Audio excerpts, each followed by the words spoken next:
નમસ્કાર। તો મિત્રો, મારી સ્ક્રીન પાછળના જે દ્રશ્યો અત્યારે તમે જોઈ રહ્યા છો તે મહુવાના બેલમપર ગામના છે।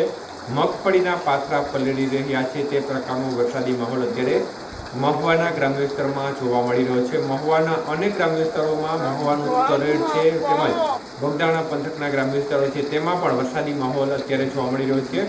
તો આમ જોવા જઈએ તો આજથી મતલબ કે એક દિવસ વહેલી શરૂઆત થઈ ગઈ છે વરસાદની ગતિવિધિની। 12 તારીખથી દક્ષિણ ગુજરાતના ભાગોથી શરૂઆત થવાની સંભાવના જોવા મળતી હતી, તેને બદલે 11 તારીખથી શરૂઆત જોવા મળી રહી છે। મહુવાનું બેલમપર છે તમે અત્યારે જોઈ રહ્યા છો, મગફળી ઉપાડી છે અને પાથરા ઉપર નુકસાનકારક વરસાદ અત્યારે તેમના માટે સાબિત થઈ રહ્યો છે।